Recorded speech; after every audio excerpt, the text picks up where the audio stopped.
So how was it today? Her face lights up. That was so much fun! I can't believe I've never done it before. Me neither. You rocked it. Next time, I'd like to try the one game where everyone is pit against each other. I grin. I don't know how I'd feel having to play against you. I think I like having you on my team better. She blushes. We finish eating and get back on my bike to make the drive back home. I turn the engine, but instead of starting, my bike makes a weird noise. Mayu tenses against me. What's that sound? I don't know. The noise grows louder as I try again. Then I hop off. After an inspection, I still don't know what the damage is. I need to take my bike to a garage. I'm not sure what the problem is and I don't want to put us in danger by driving home. I understand. I check my GPS for the nearest garage. Now one of our paintballing teammates waves. Great game today, guys. You heading home now? We would, but I'm having trouble with my bike. Do you know if there is a place nearby I can go to get it fixed? There's one not too far away, actually. I can take you over if you like. Mayu smiles. I hope that won't be too much trouble. Not at all. We can hook it up to my truck. I help him hook up my bike, and then Mayu and I ride with him in his truck, as he drops us off at the nearest garage. When we arrive, the mechanic does a quick check and hands over an evaluation sheet. Seems like it might be a transmission issue, which I think would be in line with the weird sounds. Can you fix it now? We have a few cars ahead of you that we need to take care of first. It's just that we're kind of in a rush. Sorry, earliest I can get back to you is tomorrow morning. I sigh. I can either try to drive home, which would be a terrible idea, or spend the night here and go back tomorrow morning. Alright then. I return to Maya and relay what the mechanic said. We're still over an hour away from home. I suppose technically we could take a taxi home, but I don't want to leave my bike here unattended. Maya shakes her head. It doesn't make sense to taxi all the way home and then come back again in the morning. That'd be expensive too. I nod. I'm going to find a motel. You don't have to stay with me though. Maybe we can call someone to pick you up? Maya looks worried. I don't know. It's really late, and I don't want to disturb anyone at this hour. Maya keeps shooting glances at me. I think I understand what she's hinting at. Do you want to stay here with me? She blushes and nods. Alright. Find a decent looking motel within walking distance from the garage. There's weather damage on the bricks outside. Otherwise, it seems to be in good condition. When we walk in, the lobby is small and conservatively decorated, but the front desk agent is helpful and the people who walk by the lobby seems to be normal. I walk up to the front desk. Oh, come on. Do you have a room available for the night?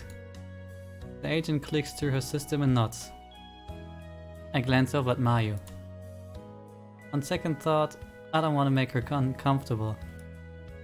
Actually, do you have 2 rooms available for the night? The front desk agent clicks through her system and nods. Let me get that taken care of you. We wait patiently as she finds us rooms and hands us our keys. Mayu and I head upstairs to our rooms. Luckily, they're right next to each other. She glances at me and hovers in front of her door, but doesn't go in. Are you going to go to bed? Mayu's asking me this. Does it mean she wants to hang up more? Not necessarily. Are you? She shakes her head. Wanna come in and chat? Yes. I open the door for her, and she smiles her thanks as she walks into the room, then settles onto the bed. I sit beside her. Sorry, today didn't go quite as planned. She places her hand over my own. It's okay. I had a lot of fun. She looks away and blushes. I always have fun when I'm with you. I squeeze her hand. Me too. We continue to chat about everything and nothing, and the hours tick by. Soon I'm stifling yawns. We should probably get some rest since we'll be heading out early in the morning. Okay. She looks worried and doesn't move. Hey, are you alright? Yeah. But she looks far from alright. She sits on my bed with her eyes lowered. Seriously, are you okay? What's wrong? It's really embarrassing. Hey, come on, it's me. You don't have to be embarrassed. She shifts uncomfortably, then speaks. I'm scared of being alone. I blink. But don't you live alone? It's not the same. I'm in a dorm with a lot of familiar people, so I don't feel alone. This place is a little scary. Do you want to stay here with me? Her cheeks turn pink and she looks away. Then she nods. Alright. Time to sleep on the floor.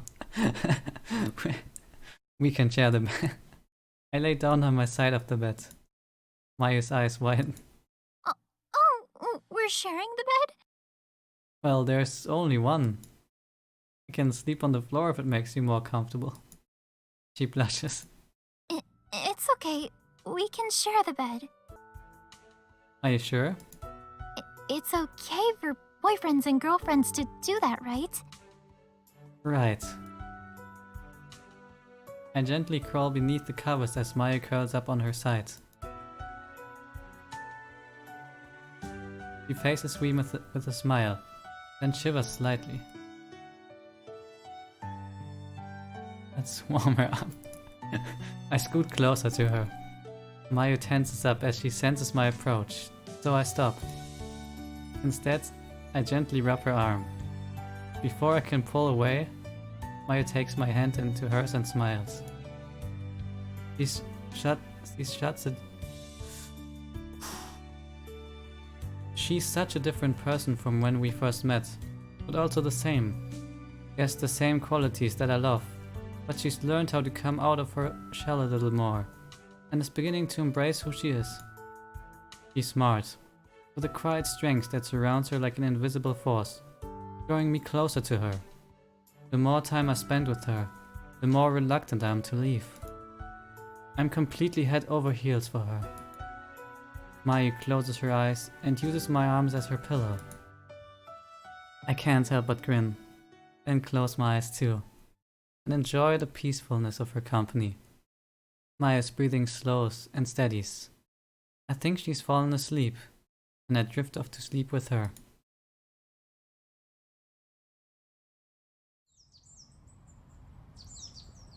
A gentle shake jolts me awake. I blink open my eyes, and am greeted by Mayu's kind smile. Time to wake up. We have to go get your bike. My bike? Yep, it's at the garage, remember? As the thick fog of sleep slowly lifts, I remember. My bike. Right. Hopefully it's fixed by now. I crawl out of bed and freshen up a bit in the bathroom. Once Mayu and I are ready, we walk over to the garage, where my bike is waiting for pickup. I give it a quick once over. It seems okay. After turning my engine, the bike roars to life.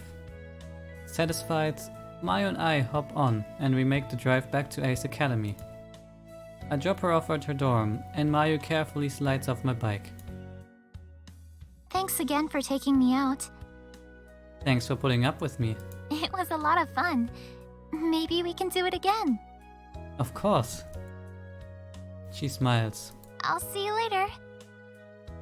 She waves goodbye, and I watch her disappear into her dorm. Once she's out of sight, I drive home.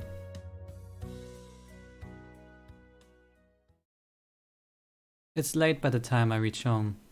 As soon as I do, I head straight for my room and collapse onto the bed. I couldn't have asked for a better day yesterday, but there's something comforting about coming back to my own bed. As my eyelids begin to droop, my phone rings, jolting me back awake. It's a call from Nikki. Of course I answer. Hello? Thank God you're home. He speaks quickly and seems almost out of breath. Can you pick me up from the bookstore? Her voice is garbled and I can hardly make out what she's saying. What? She pauses and there is a lot of movement on the phone before she speaks again. Please, can you get me? Where are you? At the bookstore. Her voice is clearer, but she sounds scared. Something doesn't seem right. Alright, I'll be there in a few minutes. Nikki sighs in relief. Thanks. We hang up the phone and I hurry back to my bike. Nikki would tell me if she were in danger, wouldn't she? I try to dwell on the thought, but pick up speed anyway.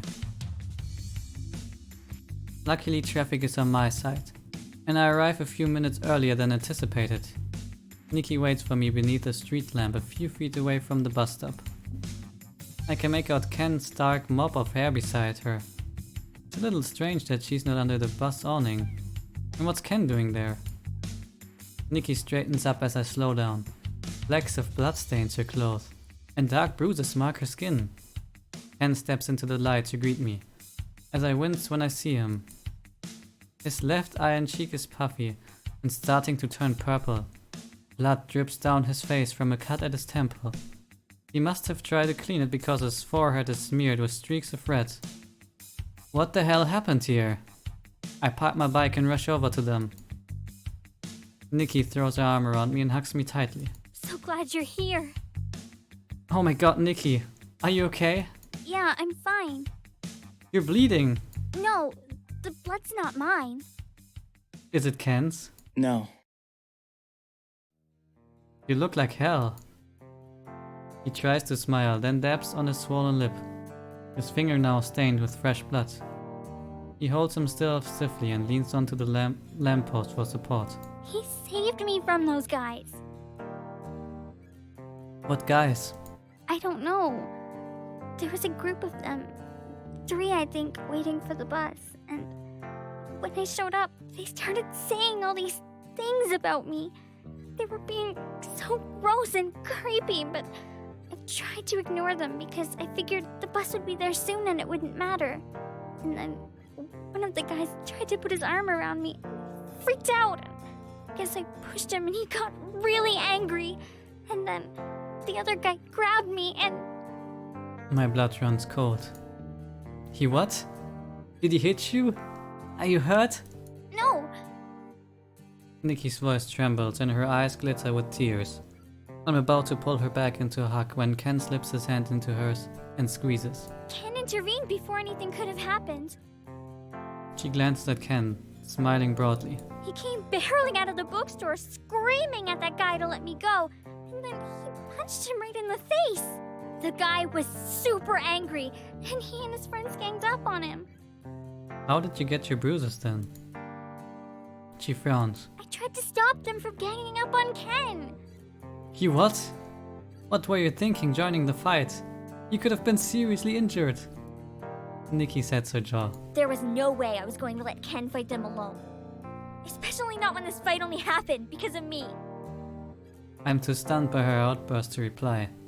Of course I'm not pleased that she put herself in danger, but a part of me is also a little proud. But I didn't really need to help. I raise an eyebrow. Ken beat 2 of them up by himself. The 3rd one had to help them up so they could escape. What? I look skeptically at Ken. I wouldn't say he's a scrawny, but he's no muscle man either. Ken shifts nervously. I think I still make him uncomfortable. I have some experience with martial arts. What do you mean, some experience? You're a 2nd dan black belt! He's a what? I certainly was not expecting that. You threw yourself in harm's way to protect Nikki? Of course. Ken maintains eye contact and answers with conviction.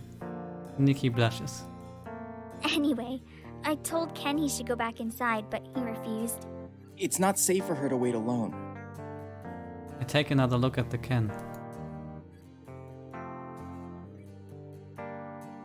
And there's a fire in his eyes I'd never noticed before. When he looks at Nikki, he isn't that timid kid trembling in his boots. Looks like someone willing to move mountains. I meet his eyes and nod. Thanks for being there for her. He blinks in surprise but nods back. I only did what anyone would have done.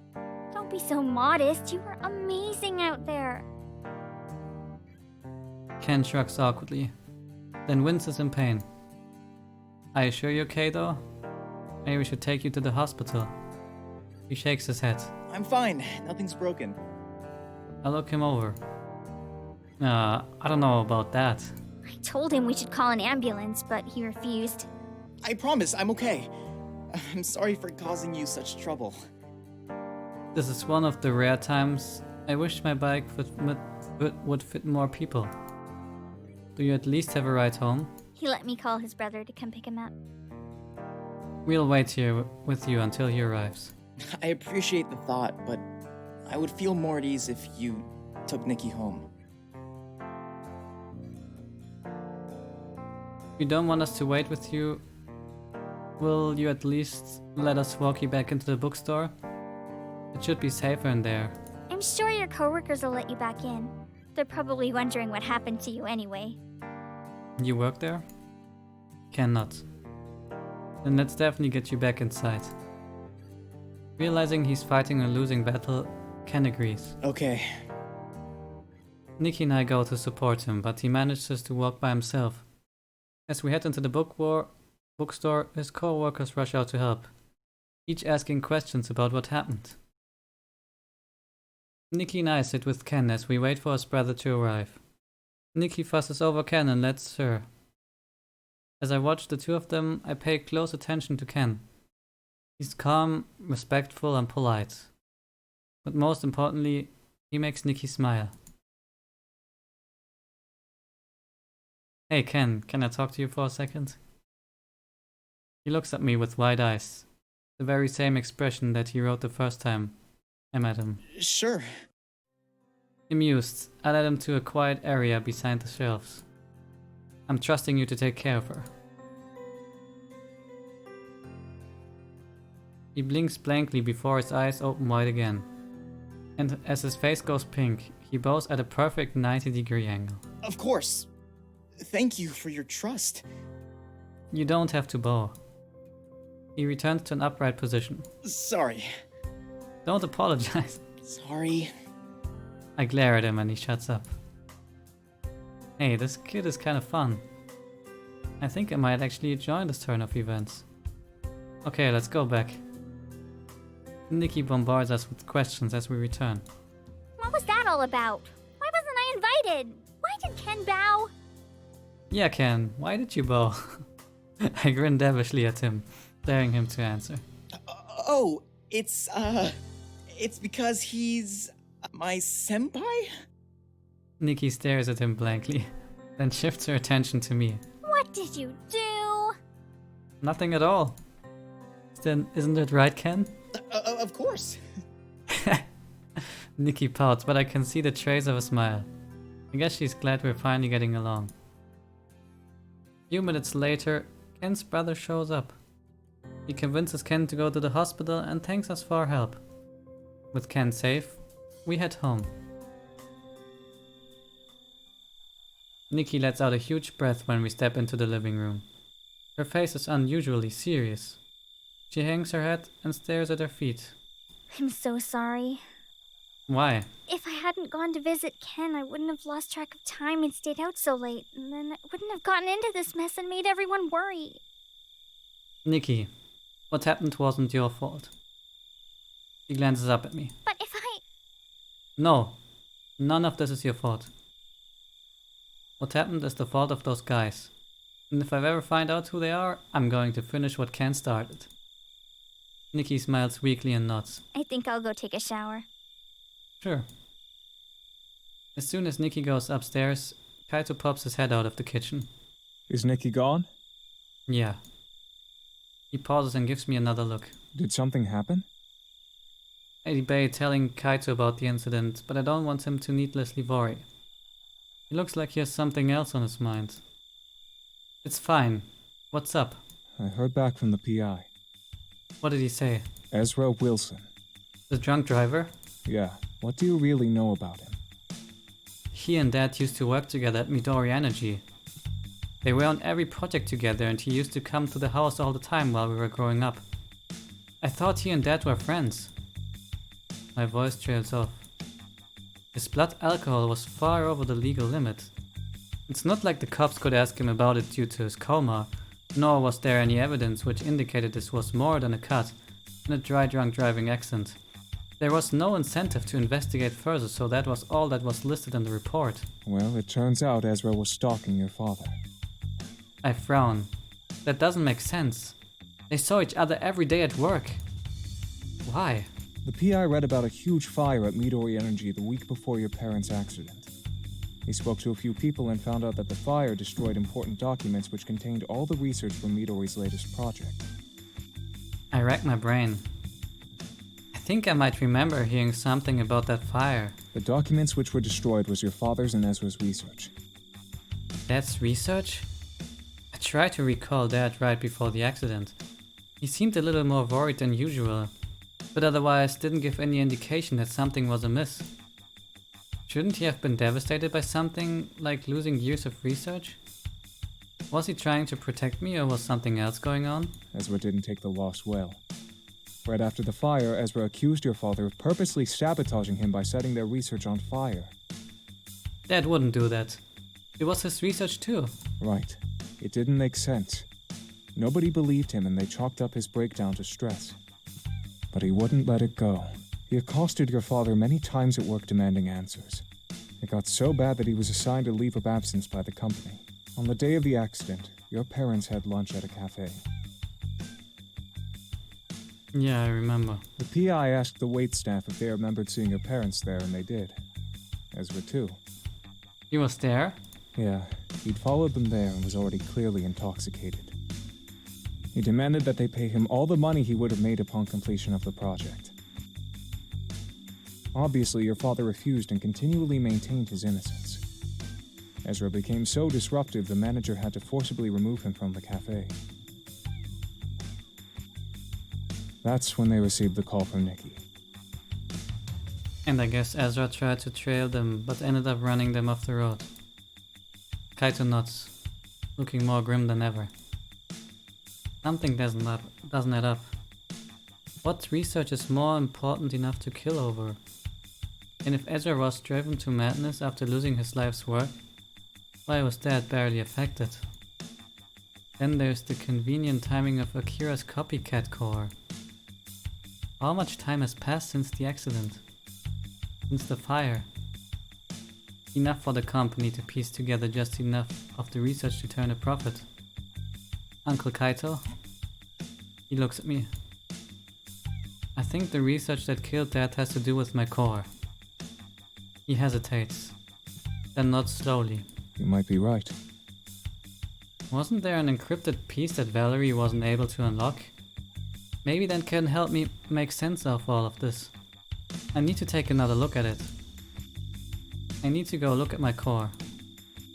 Uncle Kaito doesn't try to stop me. You do what you need to do. Thanks, Uncle Kaito.